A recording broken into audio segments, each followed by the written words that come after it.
Сайн байсан уу үзэгчтэй. IS Global телевиз нээлттэй ярилцлага нэвтрүүлгээ инхүү эхэлж байна. Өнөөдрийн зочноор хөгжмийн зохиолч, Монгол Улсын консерваторийн хөгжмийн онолын багш, дэд профессор Алтан Гэрэл орж байна. Сайн байна уу та? Сайн байна. Тэгэхээр эхлээд Алтан Гэрлийг та бүхэнд танилцуулъя. Алтан Гэрэл маань Алтан намар хөгжмийн наадмын 2006 оны Гран-при шагналыг авсан.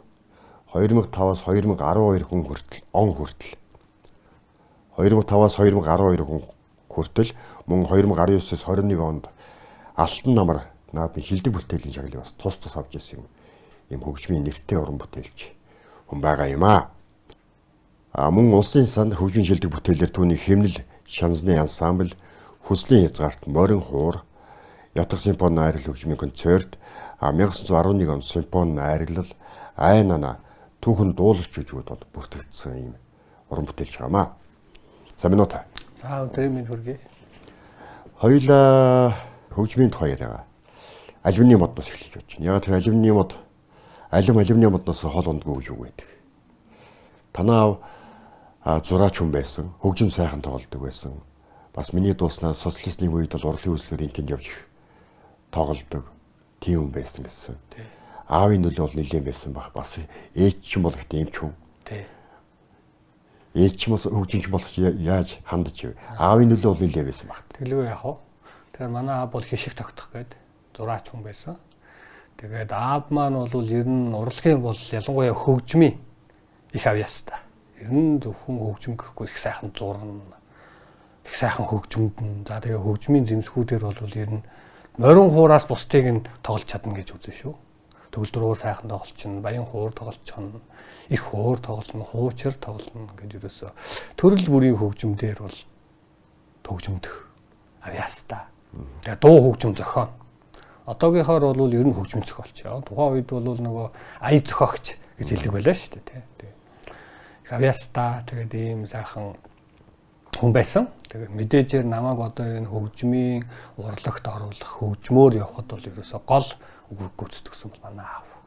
Ерөөсө намайг 5 дугаар ангид байхад л ерөөсө хичээл дээрээс аваад л тэр үед чинь нөгөө хөгжим үжигийн дунд сургууль гэж байлаа шүү дээ 90 онд чинь. Тэгээд хөгжим үжигийн дунд сургууль яг энэ 5 дугаар ангиас шалгаруулж авдаг. 1-р ангиас мэдээж сонгодог хөгжим давна. Яг үндэсний хөгжимд бол 5 дугаар ангиас сурч байгаа хүүхдийг шалгаруулж авдаг. Тэгэл намайг яг 5 дугаар анги сурч байхад л аав маань намайг дагуулж хөгжим үжигийн дунд сургууль дээр аваач шалгууллаа. Би одоо юунд шалгуулах гад яаж явж байгаа өөрөө тэгэхэд бас баг байсан болохоор мэдэхгүй. Тэгээд л намайг дагуулж ингэж хөгжим үжигийн сургуульд оруулж. Анх бол би орохдоо бол баян хуурын ангид орж исэн шүү дээ. Баян хуур бол манай аав өөрөө хөгжимддэг байсан. Тэгээ баян хуур бол их сайхан баялаг хөгжим. Ер нь бол одоо хуучны хүмүүс ч юм бол одоо юм ганцаараа тоглолчин одоо ингээд л соёлын ордонд гэхэд клуб мүлүрд гэхэд ганцаараа баян хуурч ерөөсө бүжиг бүх юм хийгээ явчин те. Ямар нэгэн хамсраа хөгжим гэж шаардаад байхгүйгээр өөрөө төр чин төгөлдөр хуурш их баялаг сайхан хөгжим шүү дээ. Гээд бол намайг бол яг хөгжмийн энэ их агуу том ертөнцид хөл тавиулж өгсөн бол харцааг миний аав. Тэгээд бол намайг ингээ хөгжмийн сургууль, хөгжим үжигийн дунд сургууль ингээ элсэд орчиход бол ээж бол дараа нь хэлж ирсэн. Аав ч юм бол өрсчихлөө. Уг нь би чамааг би эмч болгоё гэж бодож ирсэн юм аа. Миний хүүчин бас хичээл номдоо сайн өвөө байсан болохоор бол сайхан мэтлээ эмч хийгээд аавна гэж дотроо боддог байсан. Тэгээ аав чи өрсөд 5 дугаар ангид байж хат нүрмүжид тавьчихлаа гэд тэгдэг байхгүй юу. Тэгээд бол ер нь бол одоо ингээд бодож байхад бол би хөгжмийн урлагаараа явсандаа үнэхээр баяртай байдаг.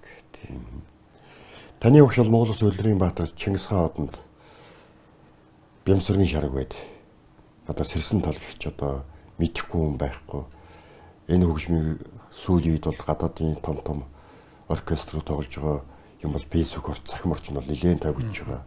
Тэгэхээр бас дэлхийн улсаас энэ хөгжмийг зохиолч мэддэг болчихсон. Тэгэлгүй яах вэ? Оросд таны өгш бол Оросын холбооны улсын ардын жүжигчин Борис Иван Тищенко байсан. Энэ хоёр хүний дотоод ертөнц бол тис өөр юм. Уран бүтээлийн хүртэл тис өөрчдөг. Яалч арга байхгүй. Тэгэхээр хичээл зах арга барил бас өөр байсан байгаа байхгүй. Ялгаа нь юу нээсэн бэ? Тэгэхээр миний хувьд бол одоо яг сая таны хэлсэнчлэн бол Монгол Орос хамгийн шилдэг хөгжмийн зохиолч нар дээр сурсан их хувьтай азтай хүн гэж өөрийгөө боддог. Сүүлд бол би бас Москвагийн консерваторид Александр Чайковский гэж бас том хөгжмийн зохиолч сурлаа шүү дээ. Одоо бол амьд багш 80 орчим настай юм профессор бийлдэ. Тэр энэ бол бас Оростой нэр хүндтэй юм л хөгжмийн зохиолч хүмүүс байгаа юм. Тэгэхээр одоо Шарав багш дээр 98 онд шав орж илаа, гарын шав болж анхныхаа бүтээлүүдийг зохиож илаа. Яг Шарав багш шав орхосоо өмнө би нэг аргамын хүлгийн хурдаар гээд морио хураа. Одоо бол бас морио хурц бас мэднэ их тоглодог. Өвөр Монгол Бурятад бас их тоглодог юм хөгжмийн бүтээл. Тэрийгэ бичээд ер нь хөгжим бүжгийн коллеж болсон намайг төгсөх жил би чинь 97 онд төгссөн. Тэгээ 97 онд төгсөхөд хөгжим бүжгийн коллеж болсон байсан дунд сургууль маань. Тэгээ 7 жил сураад төгсдөг. Тэгээд би ер нь 3 дугаар курс буюу 96 оноос ахуулаад би өөрөө хөгжим бичээд эхэлсэн. Өөр энэ төгөлдөр орон дээр бол их сууж тоглодог. Төгөлдөр урт их дуртай. Тэгээ хөгжмийн онол бас манай хөгжим бүжгийн коллежид 94 онд анхны хөгжмийн онлайн анги нэгтгэхэд би тэр онлайн ангид нэг одоо сурагчийнх нь одоо нийт бол 4 сурагч авсан. Тэгээ тэр 4 сурагчийнх нь одоо нэг нь болж ингэж 94 онд онлайн ангид орж исэн. Тэгээ энэ бол надад их тус болсон. Тэгээ миний төгөлдөр хоорын цогцлмоо гэж их сайхан багш байлаа. Цогцлмоо багш маань миний амьдралд бол их чухал үр гүйцэтгэсэн. Ингээд энэ олон сайхан багш нарын ач уу юм байхгүй юу? Өнөөдрийн одоо миний өдөөд эрэхтэй яваа бол багш нарыг л ач. Тэгээд одоо сая таны асууснаар бол ингээд багш нар мэдээж энэ чи өөр арга барилтай, өөр сэтгэлгээтэй энэ хүмүүс тийм ээ. За арга барил нь их өөр л дөө. Жишээлбэл Шарав багш бол тийм ерөөсөө тэгэж уурлан зандарнч гэдэг юм уу, загнанч гэдэг юм уу тийм байхгүй. Одоо мэдээж ингээд багш нар бол нөгөө хүүхдүүдэд юм хийлгүүлэх гээл нэг жоохон хатуу, шахан, загнан гэдэг энэ сургалтын 7 багш нарт бас биш шүү дээ тийм ээ, янз бүрийн арга барил. Шарав багшийн хувьд бол ерөөсөө тэгэж уурлахгүй. Өөрөө их амгалан тайван хүн. Тэгэл ерөөсөө хийгээд яваад ирэхэд л болж байна. Одоо энийг ингэчүүл бүр гоё болох юм. Ер нь Шарав багшаас бол миний сурж одоо авсан, мэдэж авсан зүйлгүй ерөөсөө л Монгол хүн болж төрсөн, Монгол уламжлал. Ерөөсөө энэ хуртын дуу гэж юм чинь ямар гайхалтай эдвэ. Морио хуур гэж энэ бүтээсэн чинь зөвхөн монголчуудын бүтээсэн урлаг биш, энэ чинь дэлхийн юм болоод байна шүү дээ, тийм ээ. Дэлхийн энэ хөгжмийн айс ав дотор монголчуудын бүтээсэн сонгодог урлаг болчиход байгаа хгүй. Тэгэхээр бид нар өөрсдөө монгол хүн байж ээж тэр сонгодог урлагаа өөрсдөө судлахгүй, өөрсдөө тэрийгэ мэдэхгүй гадны юм гээл хошуураад гүгээд байж болохгүй маа. Мэдээжээр гадны тэр технологи байна. Технологиг бол бид нар сурах ёстой. Тэр арга барил, тэр хөрсөн төвшин, дэлхийн хөрсөн төвшин бид нар сурах ёстой. Гэхдээ үндснийхээ энэ язгуурын сонгодог урлаг, артын энэ урлагуудыг л ерөөсөө маш сайн уран бүтээлдээ тусгаж өгж, хэрэглэж, энийг ингэж хослуулах одоо үндэсний урлагийн аядан тэрийг дэлхийн тэр урлагийн технологи, тэр бүтээж байгаа арга барилын технологиор бүтээх. Энийг л одоо Шарав багш их сайхан ойлгуулж өгсөн. Тэгээ Оросд очихоор бол нөгөө саяны хэлдэг Борис Иванович Тищенко багш дээр Александр Владимирович Чайковский багш дээр бол одоо юу сурваа гэхээр мэдээж нөгөө нэг дэлхийн технологи. Ерөөсөө л та нар симфон бичиж байгаа бол симфоныг та нар Бетховен шиг, Шостакович шиг тэр технологиор бичих хэрэгтэй. Тийм өндөр түвшин, тийм философор. Мэдээжээр бол Монгол философи, Монгол өөрийн гэсэн онцлог эднэр тусхан. Гэхдээ нөгөө нэг хүсээд идэг нөгөө дэлхийн технологи биш шүү дээ. Тэр технологиг бол яг тэр багш нар дээрээс л сонсож сурч мэдэж аавна л да. Тэгээд бол өөрийн уламжлал Шарав багшаас авсан тэр уламжлалыг тэр одоо Санкт-Петербург болон Москва хотын консерваториудад суралцсан тэр том профессорудаас авсан тэр дэлхийн технологиуд эдгээр чинь бол өндөр түвшинд гарцсан мастеруд байгаа ш. Тэр хүмүүсийн тэр хичээл ном дээрээ сурж аавна гэдэг бол ерөөс аз л та.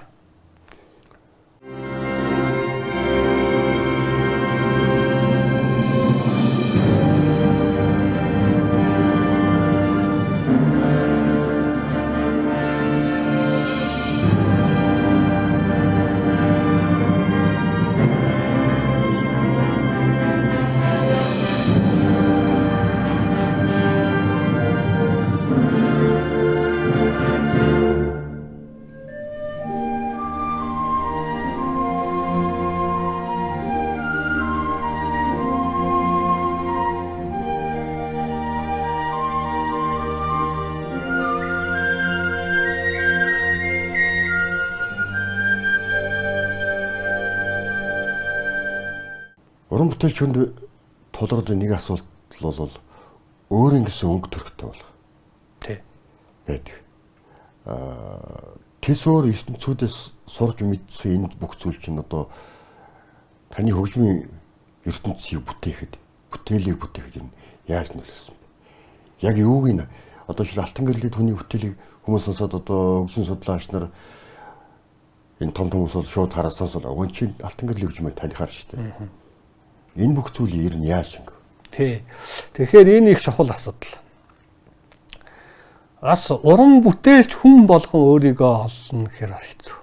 Бас олдгүй ч хүн байна. Насаараа хөгжим бичээд тэгээ өөрийгөө олж чадаагүй. Тэр өөрийн би гэж яриад байдаг. Өөрийн гарын үсэг гэж яриад байдаг. Ерөөсөө ингээд сонсоход л Моцартын хөгжим байна. Сонсоход л энэ Шостакович хөгжим байна. Сонсоход л энэ Шарвын хөгжим, Жанцнорын хөгжим гэдэг шиг, Хангалын хөгжим гэдэг шиг ингэ өөрийгөө олно гэдэг бол бас их чухал. Тэгэхээр энэ өөрийгөө олно гэдэг энэ процесс чинь өөрөө яг суралцж явах үед л бий болж тэрийг хайдаг л да. Тэгэхээр би бол өөрийгөө бүтээхийн тулд бол 96 оноос ахуулаад хайсан байх нь. Харин тэгээ миний аз болоход бол өөрийгөө олж өөрийн гэсэн арга барилтаа, өөрийн гэсэн их шиг дууралтаа. Тэгээ сая таны хэлсэнчлэн нэрээ ингээд дуурахад энэ алтан гэрлийн хөгжим байна гэж ингэж ялгарх өөрийн өнгө бодгийг бол энэ багш нарын ач буйнаар олж авсан. Яг бол энэ олон талын бас ингэж өөр талаас нь бас хүмүүс юм хэлнэ гэдэг чинь бас ач холбогдолтой шүү дээ. Зөвхөн нэг талаас нь ингээд өөрт нь таалагдсан юмыг нь хэлээд байдаг. Тэгэхээр зөвхөн тэр яг л энэ яг миний ертөнц юм байна гэсэн талаас чиний ертөнц биш талыг нь бас хэлэх хэрэгтэй одоо хэрэгтэй шүү дээ. Тэгэх юм бол хүн чинь харьцуулна шүү дээ. За би ингэж бичвэл энэ надаас ингээд холдоод байна. Би ингээд миний ертөнцөөс энэ хол байна. Энэ миний ертөнцтэй ойрхон юм байна гэдгийг бол энэ олон өөр арга барилтаа эсвэл олон өөр чиглэлийн хөгжмийн зохиол бичсэн хүмүүсийн уран бүтээлийг судална, сонсно, баттуурыг харна тийм ээ. Энэ эднэр дээрээс тэгээд өөрийн арга барил бүрэлдэн л дээ. Мэдээжээр бол шууд анхлаад өөрийнхөө арга барилыг олох нь хайшин. Гэхдээ бол бас дэлхийн туршлага дээр бол тийм хөгжмийн зохиолч бас байна. Жишээлбэл одоо Шостакович бол Санкт-Петербургийн консерваторийг төгсөхдөө дөнгөж 19-20 настай хүүхэд 1-р симфони бичсэн шүү дээ. Тэгэхээр 1-р симфонид л ирээдүйн Шостаковичийн бүх өнгө болцсон байдаг. Өмнөд нь байж идэг шүү дээ. Тэгэхээр чин тэр чинь мөн эрт өөрийгөө олжээ те. Тэгэхээр тэрэн шиг яг хөө миний хувьд бол бас л 19-т Арамаг хөлгийн хурдаар гээд зохиолоо бичижсэн. Тэгэл одоо тэнд л бас л алтан гэрлийн өнгө бодог одоо ингэ бодож яхад бас байж идэг шүү дээ. Тий, тэгээд бол гэл олон чиглэлээр одоо хүртэл ингээл хөгжим бичээл явж байна да.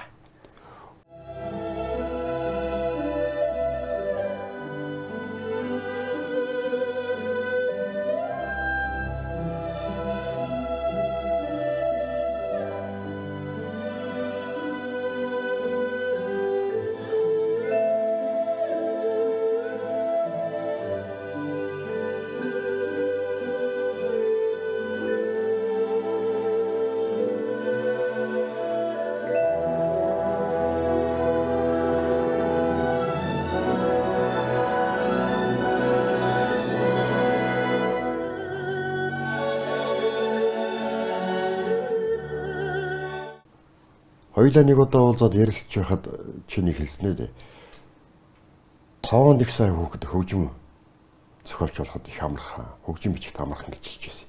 Тэгээд өнөөдөр танаа ингэж одоо чиний бие даасан ингэж 5 сая хүүхэд хэр олон байна. Ер нь яагаад 5 тэгж хэлсэн? Тэ би ингэж хэлжсэн. Тэгээ бас тэрийг санаад байж идэг бас. Сонирн байна. Ер нь хөгжим бол зарим нэг талаараа бол математиктай холбоотой. Математик шин чанартай хөгжим. Мэдээжээр бол шууд тоо бодцоод тоогоор хөгжим зохиохгүй л дээ. Тэгвэл бол хөгжмийн урлаг гэдэг чинь бол маш эртний урлаг. Хөгжим бол тэдгээр 100-ны тийм өдөр төрчжээ, бий болчихжээ гэх арга байхгүй. Тэгэхээр ерөөсөө хүн хизээл үүсэж хөгжсөн. Хүний үүсэл хөгжил хэдэн сая жилээр яригддаг. Тэгвэл хөгжмийн урлаг тийм л байна л гэсэн. Тэгэхээр одоо би энийг ингэж имлээд алсаас ингэж тайлбарлах гэж байгаа нь юу вэ гэхээр 20 дугаар зуунд болохоор одоо Шонберг эднэр гээд Австрийн шинэ Венедик сургууль эднэр гээд нөхдүүд гарч ирсэн л дээ. Тэр нөхдүүд бол цэвэр математикаар хөгжим бичиж эхэлсэн байхгүй. Цэвэр тооцооллоор.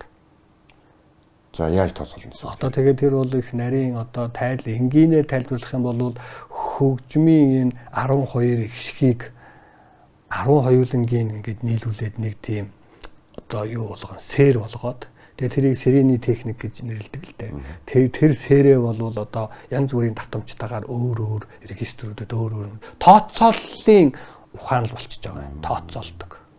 Тэгэхээр тэр бол нөгөө нэг хөгжмийн зохиолчд бол нэг юм инспирэшн буюу сэтгэл хөдлөлийн талаасаа биш тооцоолж шүү дээ. Тэгэхээр энэ тооцоолж ингэж гаргаж байгаа энэ хөгжим бол зөвхөн 20 дугаар зуунд гэхгүйгээр Баахын уран бүтээл дээр бол ерөөсөө их байдаг. Жишээлбэл одоо Баах мэдээжээр математикаар хөгжмөө зохиогоог бол байх.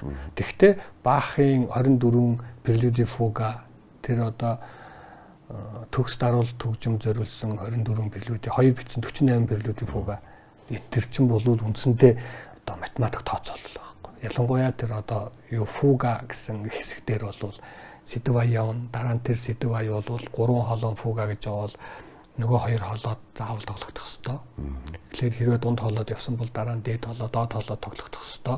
Тэр нь ингэж явах ёстой гэсэн тэр ерөнхий тооцоолол нь математик шин чанартай байхгүй. Одоо дистрал онлайн дистрал гэсэн үг юм ба шүү дээ. Тийм. Тэгээд бол ер нь бол дэлхий дээр бол одоо түрүүний хэлдэг Шонбергээс гадна одоо Ксенакс гэдэг л одоо 20 дугаар зууны грекийн алдартай хөгжмийн зохиолчд байна. Ер нь бол тооцоолохгүйгээр хөгжим бичдэг энэ орчин үеийн ялангуяа авангард энэ чиглэлийн хөгжмийн зохиолчд бол байхгүй. Тэгэхээр энэ дээр бол тооцоолол бол хизээ аль тактн дээр аль үед нь би кулминац буюу оргилоо хийх үү? Энийн хүмүүсийн сэтгэл хөдлөлд яаж нөлөөлөх үү? Хичнээн минут секунд би энэ хөгжмийг ингээд үргэлжлээд барихад энэ ямар нөлөөллийг хүмүүст үзүүлэх үү? Энэ эдгээр чинь дандаа цаана тооцоолол явагдана. Тэр тооцоололд математик ахчлал л да. Тэгтээ тэр утгаараа би бол мэдээж тоонд сайн хөөгтөөд бол хөгжим ба сайн зохионо гэж ингэж боддгийг. Би өөрөө ч 10 жил тоонд сайн байсан. Их сони харилт нь. Дараагийн асуултанд хоёлоорой. Одоо миний санаж байгаагаар хоёулаа Москвад сурж байхад 1999 онд Финлянд руу чиний өдөр хичээлээ сая яваад гисэн үү. Нэг сайхан одоо чиний өдөр Монгол дээр уцтай морин уртаа сууж озорс надад хүртэл байдаг шүү дээ. Энэ бол таны оролцсон анхны одоо олон улсын уралдаан байсан байх. Энээс хойш шашны уралдаанд оров. Ер нь ямар амжилт үзүүлв? Хамгийн гол нь гадаад орны тэр үзэгчид, хөгжим судлаачид Монголын хөгжмийн зохиолчоос ямар бүтээл хүсэж байх юм? Хүлээж байх юм. Яаж хүлээж авч байгаа юм? Тийм 99 онд Финляндд Хельсинкид явж ирсэн. Тэр цагаас хойш одоо олон оронд хөгжмийн бүтээлүүд тоглогдсон байна. Олон оронд бас хөгжмийн наадам, хөгжмийн уралдаанд бас оролцлоо. Тэгэхээр нийтдээ нэг яг бүр нарийн бүгдийн тоолоод л тэдэн улс тэдэн хот гэж бас тоолоогүй. Гэхдээ бол нэг 20 гаруй улсад миний хөгжим тоглогджээ. Одоо би 96 оноос хойш ихээр одоо яг энэ жил 30 дахь жилдээ хөгжим бичиж байгаа юм шүү дээ. Уран бүтээл төрөвж байна. Тэгээ олон төрөл чиглэлээр дөр, балет, симфони ер нь бол дан хөгжмийн тал руугаа дийлэнх нь. Олон улсад бол би 20 онд яг энэ ковидын үед Финляндд болсон. Финляндтай. Финляндийн одоо нэртэй хөгжмийн зохиолч Ян Сибелиус гэж байдгийг. Одоо ерөөсөө олон улсад Финляндийг нэрийг гаргасан тийм. Финляндийн одоо гол том хөгжмийн зохиолч л да. Одоо Хельсинкид байдаг хөгжмийн академи бол одоо тэр Сибелиусийн нэрмжид академи гэдэг байхгүй юу? Тийм одоо үндэсний одоо Польш гэхээр Шопен гэдэг шиг Финляндууд бол Сибелиусээ ярьдаг л да. Тэр Сибелиус гэж хүний нэрмжид олон улсын хөгжмийн зохиолчдын 8 дугаар уралдаан 20 онд болсон юм. Тэгээ би 20 онд би нөгөө цахимаар оролцоо тэнд. Тэгээ миний морин хуурын цасны мэр гэдэг морин хуурын концерт шин цог гэж одоо морин сайн одоо морин хурч. Тэгээд манай улсын филармоны симфони оркестр тоглосон. Тэр бичлэгийг би явуулсан. Тэгээ тэр бүтээл маань тэр гоцсол хөгжмийн төрөл тэрүүн байр эзэлсэн шүү дээ. Тийм Гран При шагналыг авсан. Тэгээ энэ бол одоо намайг шагнаж байгаа хэрэг биш. Энэ бол Монголын хөгжмийн урлаг. Тэр дундаа энэ морин хуур гэдэг чинь ямар гайхалтай сонио хөгжмийн зэмсэг байдгийг. Энэ дээр ямар ур чадвартай хөгжмийн бүтээлүүд бичигддгийг. Тэгээ энэ дээр яаж тэр ур чадвартай тоглолтыг. Чи хийлээс дутх юмгүй тоглолт юм байна шүү дээ гэж тийм ээ. Симфони оркестртай хүртэл монголчууд ингээд үндснийхээ хөгжмийн концертууд бичээд тэр нь ийм төвшөнд цогогдоод ийм төвшөнд тоглогдсон байж дээ гэдгийг бас давхар ингэж баталсан гэх юм уу да. Тийм одоо үйл хэрэг. Тэгээ миний хуучрын концерт бол одоо 2 дугаар байранд орж байлаа жишээлбэл. За Якут гэж одоо Саха улсын те Якут болсон Азийн Евро Азийн хөгжмийн наадам. Тэр хөгжмийн наадамд би бас оролцоо. Тэнд бол шилдэг 8 бүтээлэр бол миний Харанхуй ад гэдэг симфони суит шалгарч Якутын филармони тэр бол нөгөө нацагд орж байгаа Харанхуй ад гэж зохиолоос сэтвлээд ер нь Харанхуй ад гэж киноны хөгжим баггүй юу. Тэгээ Зогт хоёр гэж улсын гаалц найруулагч нацагд орж их нацагд орж мэндэлсний 110 жил зориулаад 2016 онд Харанхуй ад гэж киноны хөгжим бичээд би хөгжим бичээд тэгээд би дараагаар нь тэр киноныхаа хөгжмөөс би Москвад мэргэжил дэвшлүүлээс суралцж байхдаа 17 онд би тэр Харанхуй ад гэж суит бичихгүй юу 4 ангитай. Тэгээд тэр суитээ би энэ фестивал явуулсан нотын. Тэгээ одоо ингээд фестивал явуулна гэхээр бас үзэгчд бол зүгээр ингээд явуулсан нотыг нь тоглоод өгдөг гэж ойлгож болохгүй л дээ. Тэр чин шалгаруулалт явагддаг байхгүй. Бүтэн ямар том коллег шалгана гэж бодно. Тэгээд тэр коллег тэр мэргэжлийн хүмүүсийн шалгаруулалтыг даваад тэгээд наадамд нь тоглох. Жишээлбэл одоо хамгийн сүүлд оролцсон наадмаа хэлэхэд бол одоо Москвагийн намар гэж 1979 оноос хойш зохион байгуулагдсан. Жил болгон зохион байгуулсан. Энэ өнгөрсөн жил бол одоо 45 дахь удаагийнх наадам. Тэгэхэд одоо манайх социализмын үед ингээд зохион байгуулагдсан юм наадам гэхэд ерөөсөө Монголоос хөгжим зохиж оролцож байгаа юм байна. Ерөөсөө энэ 45 жилийн хугацаанд. Би бүр Жанцсан нуруугаас би асуугаад та бол одоо 1983 оноос хойш ингээд 90 он хүртэл хөгжмийн зохиолчтой холбооны дарга хийжсэн хүн. Тэгэхээр яг Монголын хөгжмийн зохиолчдоос бол энэ наадамд оролцож эсхийг бол мэдэх хүн. Та одоо ингээд санахад ингэж Москвагийн намарт оролцож исэн хүн байна уу гэсэн. Тэгээд Жанцсан нуруугаа бол бодоод үзэхэд байхгүй юм шүү. Тэгж яригдсан. Тэгээд анх одоо энэ наадамд хуучир симфони арил хөгжмийн концертоор бол оролцлоо. Орчин улбаны улсын Батлан хамгаалах яам бол дэрэгдээ симфони оркестртой их сайхан симфони залуучууд дээн бүрэлдэхүүнтэй сайхан оркестр байд юм байна. Тэгээд Михаил Калицкий гэж залуу сайхан удирдаач. Тэгээд би Монголоос бол нөгөө Цэнцүрэн гэж сайхан уучирчин бүсгүй би. Тэгээд Цэнцүрэн явуулсан.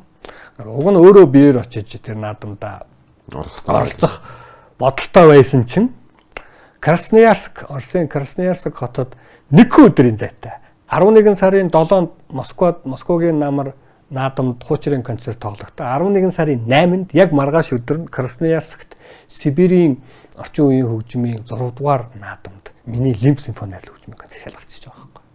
Тэгээд би Москва руу явж чадаагүй Лимбчин одоо найзаагаа аваад Лавгрэл гэж одоо Монгол Улсын консерваторийн лимбний багш. Шанхайд лимбээр суралт өгсөн, Осака, Токиогийн сургууль багшилж исэн юм мундаг лимбчин залуу.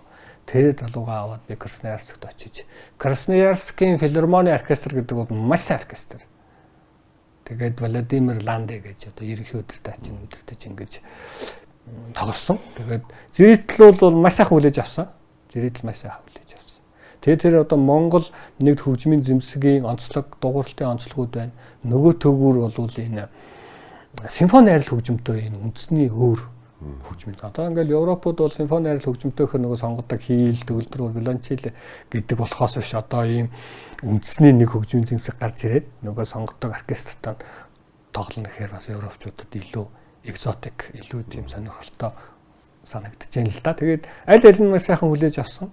Тий. Одоо ийм амжилт. Тэгээд Австралид бас одоо Woodford гэдэг энэ 25 оны 12 сарын төгсгөлөөс 1 сарын 26 оны 1 сарын 2 хүртэл явдаг нэг 6 хоног хөгжилдэг. 6 өдөр 6 шөнө хөгжилсэн юм том наадам болт юм байна. Woodford гэдэг. Тэр Woodford-д бол бас оролцлоо. Тэгээд Монголоос бол салхийг мэдрэ гэж бас хамтлаг явсан. Тэгээд миний бүтээлүүдээс тоглосон. Өөр бас бүтээл уламжлалт ардынхаа юмнуудыг тоглолоо. Ингээд бол Манай Монголын нөгөө нэг түрүүний хоёулагийн ярианы эхэнд л нөгөө шарв багшиг яриад л үндэсний урлаг гайхамшигтай энэ уртын дуу морь уур гэдгийг чинь л яг л гайхамшигыг тэгж гадаадад хүмүүс сонсоход тэр хүмүүсийн хүлээж авч байгаа тэр сэтгэл хөдлөл тэр алга ташилт тэр үгээр мэдэрч байгаа шүү дээ. Чи одоо ерөөсөө ингээд Австралид бол тэр фестивал тоглоход л ийм задгаа гадаа ийм тусгаалan зассан ийм талбаануудтай тэгээд тэр нь ингээд 6-7 тийм тайз ингээд зэрэг явж байгаа шүү дээ. Тэгэхэд л ерөөсөө ингээд хүмүүс чинь ингээд яваал ингээд хэрвээ тааруухан жоохон таалагдахгүй маягтай тоглолтууд явж байгаа тийм тайзууд байх юм бол тэгээд нэг цөөхөн хүмүүс сууж байна. Өөрөөсөө ингээд таалагдах юм бол битүү. Тэгэхэд л одоо манай одоо энэ хөгжимчин 4 тоглолоо. Тэгэхэд ерөөсөө 4. Тэгэл ерөөсөө тэр хүмүүс чинь ингээл нэг үзчихэл мэдчихтийм байна. Энэ хамтлаг гоё байна. Би энэ хөгжим гоё байна. Би энэ хөгжмийг сонсно гэж өөртөө тэмдэглэгээ хийгээл. Тэгэл одоо 2 өдрийн дараа 2 өдрийн дараа ингээл өөр тайзан дээр тоглоход л нөгөө хүмүүс ирсэн. Танаа эхний тайзан дээр тоглосон бичлэгээ тоглолтыг үзсэн. Одоо би ингээ хоёрдохоо үзэж байна. Одоо би ингээ дөрөвдөхөө үзэж байгаа гэж явж байгаа юм чинь. Тэгээ энэ юуны хүч энэ манай Монголын язгуур урдлаг энэ манай Монголын ард түмний бүтээсэн энэ хөгжим дуу хоорын löв сангийн л хүч байхгүй байт. Тийм ээ. Тэгэхээр ийм сайхан юмыг бас үзэж харж байна.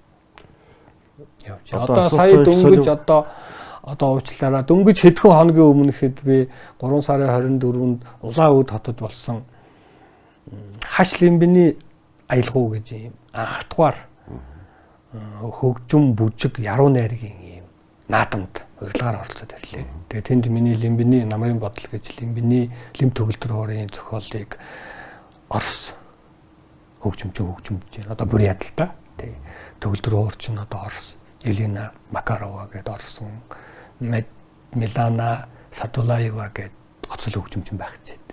Тийм ээ. Тэгэхээр Монголын хөгжмүүдийг бас энэ бурятаар дамжаад Орос хөгжимчд хөгжмөдөж байна. За тэгээд миний тэр одоо Ханд Доржвангийн Чинван Ханд Доржвангийн тухай бичсэн дуулалж үжигийн маань одоо айринаас бас дуулагдлаа тий. Одоо Намхан Мөнхцул гэж одоо бурятын ардын жүжигчин сайхан залуу бол дууллаа. Төгөлдөр уурч нь Орос хүн одоо хөгжмөдлөө гэд. Ингээд бол манай одоо Монголын мэргэжлийн хөгжмийн урлагийн бүтээлүүд бол олон улс сайхан тоглогдож байна. Хүн болгон түрүү хоёулаа ярьсан да өнгө гэж. Хорвогийн дэлхийн бол бүх юм өөр гэсэн үгт. Ногоом, улаан, шар гэдэг. Хэрвээ та өөрийнхөө бүтээлийг ямар нэг өнгөөр дүрслэвэл ямар өнгө байх вэ? Яг бүтээлийг өнгөөр дүрслэхээр бол хэцүү л дээ. Чи нөгөө өөрийгөө. Тий. Яг зүгээр надаас өмнө бас нэг подкастн дээр би нэг ярьж байхад бас энэ чиглэлээ. Би бол өөрийгөө ямар өнгөөр төсөөлөх вэ гэхээр би хөх гэж хэлж ирсэн. Тий. Тэгэхээр би бас одоо ч гэсэн хөхөл гэж хэлнэ. Ягаад вэ гэвэл тэнгэрийн өнгө. Тэгээ бид нэр одоо хөх тэнгэрийн үр сад гэж ойлгодог. Хоёулаа хөх тэнгэрийн орон гэж дуу биш үү? Тий. Бараг чивдрийн анхны дуу шүү. Тий, оюутан цагийн бүтээл. Тэгэхээр одоо цэнхэр хөх өнгөл одоо намын хөх өнгөл дотно байд юм да. Орсын олон улсын ардын жүжигчин Армян Жигэрханий урлаг бол хүний өөд байхгүй тулд байдаг гэж хэлсэн мэт. Урлаг нь яах гэж байд юм бол. Бас сонирхол хэлсэн байна. Би бол яг урлагийг бол хоёр талаас би хэлэх гээд оролдъё. Нэг нь өөрийнхөө алтан гэрэлд ер нь урлаг ямар хэрэгтэй. Бүтээлч хүнд нь. Нөгөө тал нь болохоор цэнгэн жавт ямар хэрэгтэй гэдэг нь сонсогч талаас ямар хэрэгтэй гэдэг. Энэ хоёр талаас нь гадаад дотоод хоёр талаас нь тайлбарлах гээд үзье. Миний хувьд бол өөрийнхөө дотор байгаа сэтгэл хөдлөл, дотор байгаа бодол санаа, ертөнцийг үзэж байгаа үзэл, философи, бодол тийм ээ. Энэ бүх юмыг их шиг аваагаар илэрхийлнэ гэдэг бол миний хувьд урлаг. Гэтэ энэ бол жоохон онол талдаа бол их ойрхон сонсогч байна л да. Яг хөгжмийн онол гэх юм уу? Одоо яг сонсогч талаас хэлэх юм бол тэр сонсож байгаа хүмүүс бол энэ миний энэ дамжуулж байгаа энэ сэтгэл хөдлөл их шиг аваагаар дамжуулж байгаа сэтгэл хөдлөл гэж би хэлье. илүү зүгээр онлайн биш илүү хүмүүст ойрхон ойлгохдохоор хэлье гэвэл их шиг аваагаар илэрхийлэгдэж байгаа сэтгэл хөдлөл. Энэ бол хөгжим. Таны. Миний. Тэр нөгөө сонсож байгаа талаас аваад үзэх юм бол тэр хөгжмийн зохиолчийн сэтгэл хөдлөлийг тэр их шиг аваагаар одоо бүтээсэн сэтгэл хөдлөлийг хүлээж авч хэрэгжилж байгаа. Одоо хэрэглэгчд гэсэн үг. Тэгээ мэдээж тэр миний сэтгэл хөдлөл тэр хүнд үнэхээр таалагдж байгаа бол миний хөгжим тэр хүнд таалагдана. Өөр сэтгэл хөдлөлтөө мөн байж болно шүү дээ. Энэ бол хэвийн зүйл. Таалагдахгүй хэвийн зүйл. Ингэж л одоо бодож байна да. Танд баярлалаа. Таны цааш дуран бүтээлд нь амжилт хүсье. Нээлттэй ярилцлага нэвтрүүлгийн өнөөдрийн зочноор хөгжмийн зохиолч Монгол Улсын консерваторийн хөгжмийн онолын багш Дэд профессор Алтан Гэрэл сонирхолтой ярилцлага өрнүүллээ. Дараагийн дугаараар эргэн уулзлаа. Түр баяртай өсөртөө.